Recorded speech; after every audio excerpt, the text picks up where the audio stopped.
Iglesia de San Pedro. Bienvenido.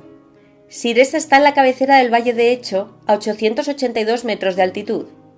En la zona hay evidencia de presencia humana que se remonta a la prehistoria. De la época romana nos queda la calzada que atraviesa el puerto de Palo. Era una vía importante y sabemos que hubo un asentamiento vinculado a ella que pudo perdurar. Hasta finales del siglo X, el paso del Camino de Santiago a través del Pirineo se producía de manera mayoritaria por este puerto. Posteriormente perdió protagonismo a favor del puerto de Somport. Pero pese a la profundidad de sus raíces, la historia de Siresa como tal está intensamente vinculada a la del monasterio de San Pedro. En el siglo XIX pasó a integrarse en el municipio de Hecho. En 2017 contaba con 115 habitantes. La historia. Del monasterio solo queda la iglesia. Se construye bajo la advocación de San Pedro. ¿Pero cuándo? Sobre la cronología del edificio y el estilo en que se enmarca, ha habido diversidad de opiniones. El debate se establecía entre quienes sostenían que es de estilo carolingio y fue levantado en el siglo IX, y quienes aseguraban que es románico y fue construido en el siglo XI. Los últimos trabajos realizados sostienen que la hipótesis correcta es la segunda. La iglesia que tiene ante sus ojos es románica y fue construida en el siglo XI. Entonces, ¿no hubo templo antes? Lo cierto es que sí, aunque no el que ve. En el año 833, el conde Galindo Aznárez I había donado unos terrenos para levantar el monasterio. En el año 848, San Eulogio de Córdoba, al visitar el monasterio, se sorprendió con la biblioteca y con la numerosa presencia de monjes que había entonces. Sobre ellos escribió: «Sus monjes, casi más de 100, brillaban como estrellas del cielo». La expedición de Almanzor contra el reino de Pamplona en el año 999 provocó la despoblación de varios monasterios navarros y aragoneses, entre ellos el de San Pedro de Siresa. A finales del siglo XI, el rey Sancho Ramírez nombró a esta iglesia capilla real, estableciendo una comunidad de canónigos regulares que seguían la regla de San Agustín. Siguiendo la voluntad de su hermano el rey, la condesa doña Sancha dirigió la vida del monasterio. En él educó a su sobrino Alfonso I el Batallador. Y parece que fue en esta época cuando se construyó la gran iglesia que contemplamos hoy en el lugar donde estaba el anterior templo. A mediados del siglo XII pasó a depender de la Catedral de Jaca. Hasta nuestros tiempos han llegado noticias que señalan que en el siglo XIII la iglesia estaba en ruinas. El obispo de Huesca y Jaca ordena restaurarla y que se instalen allí 13 clérigos, entre cuyas funciones estaría la atención espiritual en el valle. A mediados del siglo XIV, un incendio en la sacristía provocó que se perdieran diversos elementos litúrgicos. En el siglo XX se ha intervenido restaurando el edificio en dos épocas diferentes. La primera restauración se realizó de 1946 a 1948. En 1979 se perdieron varias piezas. La iglesia sufrió la visita de la banda de un ladrón de obras de arte conocido como Eric el Belga. Tiempo después fue desarticulada en Cataluña y sus miembros ingresaron en prisión. Tras cumplir parte de la condena, el famoso ladrón negoció la libertad provisional a cambio de información sobre el paradero de multitud de obras sustraídas. Lamentablemente no fue posible recuperar todas las piezas. Si puede acceder al interior, verá que hay un retablo que permanece incompleto. Las tablas policromadas que faltan continúan en paradero desconocido. La segunda restauración se desarrolló de 1990 a 1995. Además, se han realizado excavaciones arqueológicas en el interior en diferentes momentos. La iglesia tiene planta de cruz latina. Una única nave avanza hacia el presbiterio y el ábside orientado al este.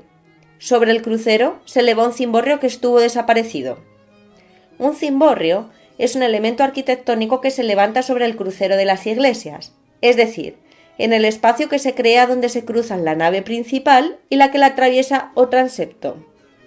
Suelen tener planta cuadrada u octogonal y ventanas que aportan luz natural al interior del edificio. En la restauración efectuada de 1946 a 1948, construyeron una bóveda de arista en su lugar. Pudieron reconstruirlo en la restauración acometida entre 1990 y 1995 porque se conservaban los arranques de los muros del cimborrio e incluso se apreciaban restos de 2 ventanas. Por favor, sitúese ante el muro que está a los pies de la iglesia, es decir, en el lado opuesto de la cabecera. Tiene 3 cuerpos. El central está adelantado y en él 3 arquivoltas decrecientes enmarcan la puerta dintelada. Cuenta la leyenda que hace mucho tiempo un pastor que estaba cuidando su rebaño descubrió una cueva. Al asomarse vio una mujer con cuerpo de serpiente peinándose frente a un espejo. Estaba rodeada por una gran cantidad de tesoros que brillaban pese a la escasa luz que había. Creyéndola distraída, se deslizó al interior sin hacer el menor ruido. Cogió un cáliz que resplandecía por encima de todos los demás objetos y se retiró sigilosamente hacia la salida. Cuando ya casi estaba fuera, la mujer sintió su presencia y al girarse, vio al intruso llevándose el cáliz. El pastor huyó a la carrera. Tenía motivos, le perseguía una bruja. Cuando estaba a punto de alcanzarle, llegó ante esta puerta. Le pidió a San Pedro que le dejara entrar y le diera protección. Pudo entrar y la puerta se cerró tras él. La mujer se enfadó tanto que, presa de la ira, dio un coletazo contra el pórtico y se convirtió en piedra para siempre. Si se acerca a los sillares que hacen de asiento en el corredor de entrada, verá la huella que dejó en una de las piedras. Para continuar con la explicación, diríjase al muro norte. Bajo la ventana el contrafuerte marca dónde está el absidiolo visible desde el interior. Si se aleja lo suficiente descubrirá un elemento digno de estudio. ¿Ve la escultura en lo alto del edificio? Son 2 personas arrodilladas frente a frente abrazándose. Es el momento de dirigirse a la cabecera. El ábside es semicircular. Los muros están reforzados con contrafuertes. A la altura del arranque de los vanos modifican su forma. Para seguir dando la vuelta a la iglesia, debe desviarse ligeramente por la calle de abajo. Cuando casi se haya situado en los pies de la iglesia de nuevo, gire ligeramente a la derecha para acercarse al muro sur. En él está el actual acceso al templo. Si puede visitarlo, no desaproveche la oportunidad. Interior. La nave está dividida en 3 tramos por arcos fajones. Está cubierta con bóveda de medio cañón, igual que el presbiterio, los brazos del transepto y el crucero. Pero, hablando del crucero, ¿recuerda que sobre él se sitúa el cimborrio? ¿Ha identificado el aspecto que tiene desde el interior? Suponemos que en origen pudo haber una bóveda semiesférica que se sustituyó por una bóveda de arista. Desde la última restauración está la bóveda de cañón que ve. A la izquierda, a los pies de la iglesia, se ubica la tribuna. Si se acerca verá que hay 2 pilas bautismales. La más sencilla parece ser románica. Se dice que en ella fue bautizado Alfonso I el Batallador. Hay varios elementos de gran interés en el interior de este templo. Entre ellos queremos destacar las tallas de la Virgen y el Cristo. Ambas son de estilo románico y del siglo XIII. El Cristo fue escondido en el interior de la iglesia para protegerlo en algún momento de peligro. El hallazgo fue casual. En verano de 1995 estaban trabajando en la restauración del templo cuando en el brazo sur del transepto, al quitar un altar de mampostería, descubrieron que ocultaba un nicho. En él estaba el Cristo en posición horizontal. Quienes lo escondieron habían separado los brazos del torso y los habían colocado junto al cuerpo. Los expertos han establecido que debieron separarlos para mejorar la conservación de la talla. Cuando finalice la visita al salir del edificio, no deje de dar un paseo por el pueblo. Disfrutará de la arquitectura tradicional y de las vistas de la montaña.